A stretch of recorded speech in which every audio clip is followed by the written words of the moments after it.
Unacademy. Let's crack it. पहला हम history की बुक लिस्ट देख लेंगे।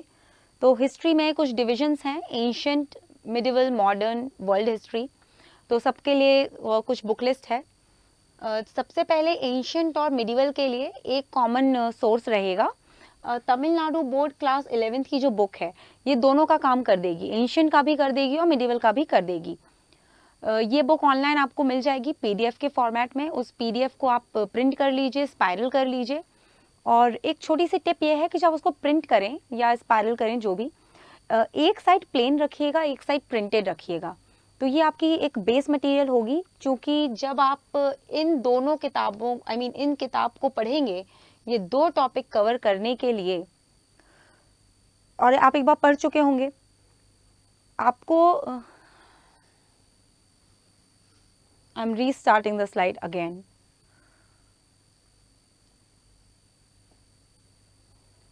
So let us start with history. History की जो बुक लिस्ट है वहाँ पे मैंने डिस्कस की हुई है। हिस्ट्री प्री और मेंस दोनों के लिए इम्पॉर्टेंट है। क्वेश्चंस आते हैं, लगातार आते हैं। कहीं ना कहीं शायद एक लो हैंगिंग फ्रूट आप समझ सकते हैं, क्योंकि यदि क्वेश्चन बेसिक आएगा जो बेसिक बुक से है तो आप उसे कर पाएंगे। सो हम बुक लिस्ट के साथ शुरू करें। पहले एंशियंट और मिडिवल को देख लेते हैं। एंशियंट और मिडिवल दोनों के लिए मैंने रेफर की थी तमिलनाडु बोर्ड की क्लास 11th की बुक। ये आपको ऑनलाइन मिल जाएगी पीडीएफ फॉर्मेट में। उसको प्रिंट करा लीजिए, स्पाइरल करा लीजिए। जब आप उसको प्रिंट कराएं तो एक टिप मेरी तरफ से ये होगी कि एक साइड ब्लैंक रखिएगा, एक साइड प्रिंटेड, ताकि जो एडिशंस करने होंगे इनमें वो आप वहीं पे लिख सकें। तो एक पूरा कंसोलिडेटेड तैयार हो जाएगा आपका रिसोर्स। बहुत ही ल्यूसिडली रिटन है, सिंपल लैंग्वेज है, वेल ऑर्गेनाइज्ड है। ये बुक पढ़ने में आपको कोई प्रॉब्लम नहीं होगी। आप इनको एक्सप्लोर ज़रूर करिए। और इसके अलावा जब आप इनको पढ़ लेंगे और जब आप प्रीवियस ईयर के क्वेश्चंस देखेंगे, यहाँ पे मैं मेंशन कर दूँ, मैंने एक वीडियो किया था अनअकैडमी के यूट्यूब चैनल पर, जहाँ पर मैंने स्ट्रैटेजी शेयर की है अपनी। वहाँ मैंने बोला है कि जब आप स्टार्ट करेंगे तो सिलेबस के हर टॉपिक के आप प्रीवियस ईयर के क्वेश्चंस देखेंगे। तो आप जब ये बुक पढ़ेंगे तो आप उसको सप्लीमेंट करिए अपने प्रीवियस ईयर क्वेश्चंस के साथ।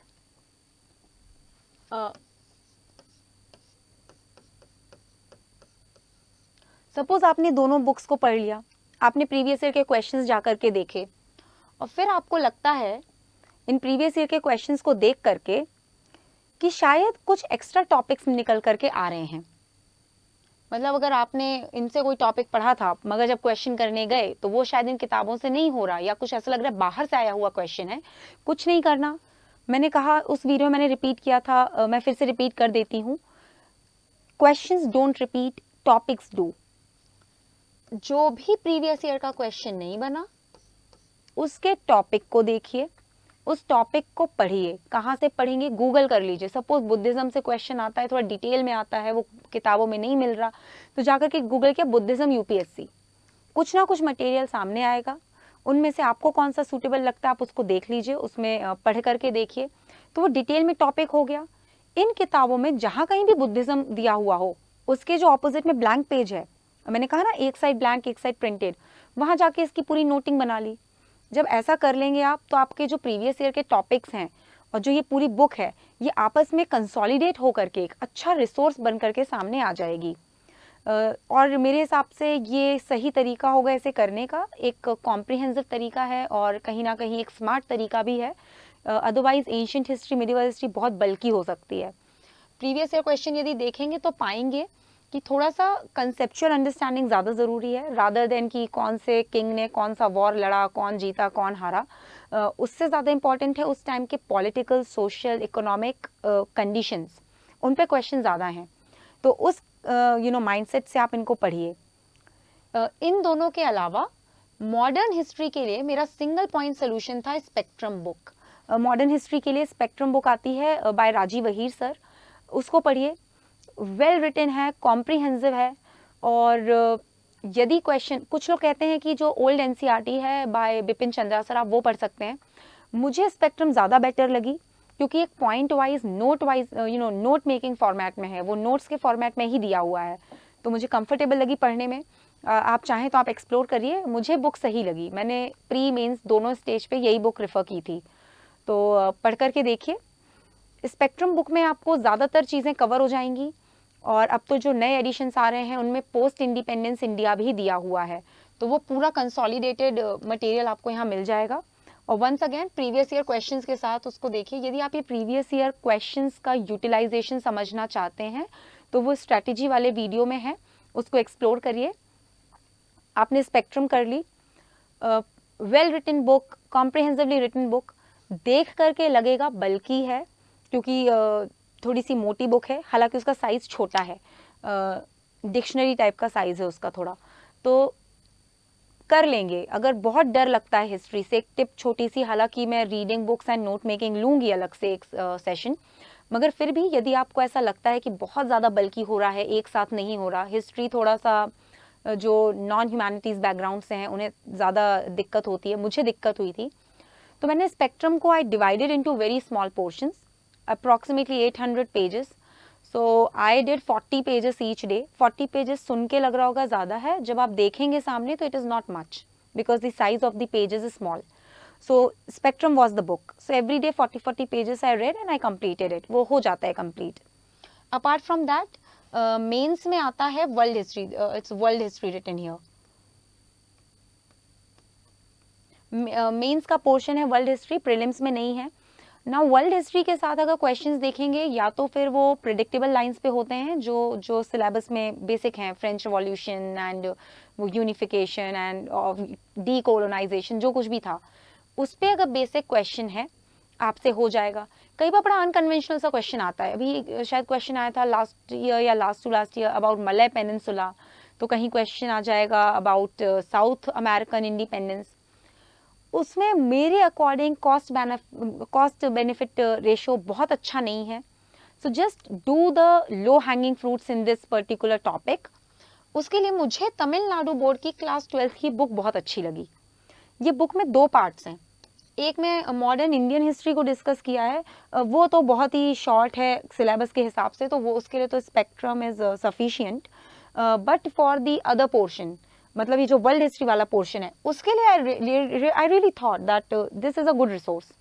इसको पढ़ेंगे तो जो पोर्शन ऐसा है कि जिसको पढ़ लिया क्वेश्चन आएगा तो बन जाएगा। आई मीन अगर question with in the framework of जो हमारा अंडरस्टैंडिंग है, कन्वेंशंस हैं, तो बन जाएगा। बहुत अनकन्वेंशनल है तो I don't see much merit in chasing these fine details. So this book works well for me. So this was my approach for history.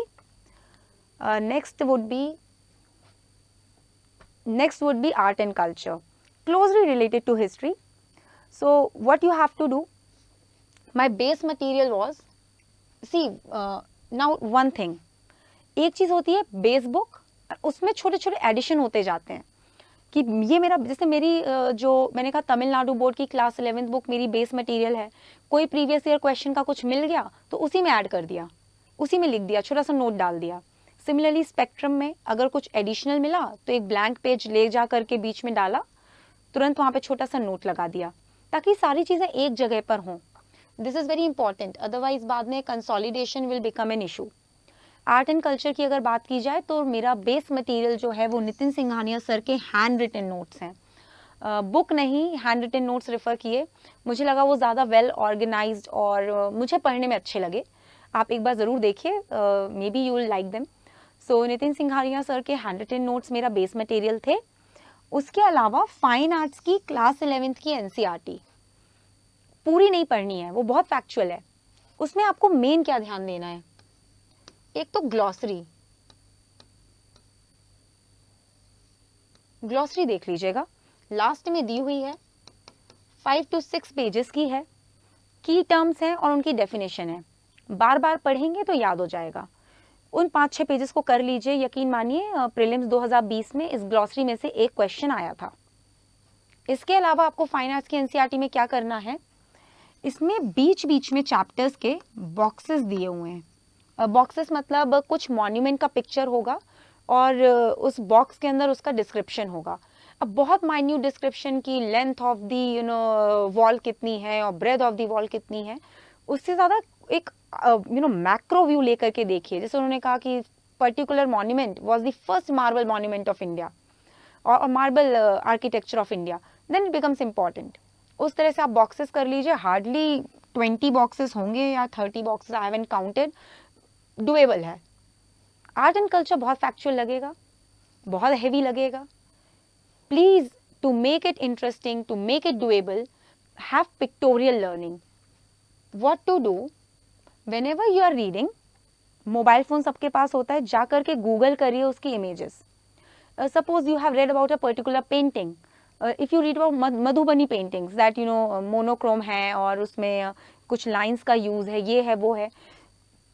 take it take an image out on your cell phone or your laptop, look at the image and read the features and connect with each other.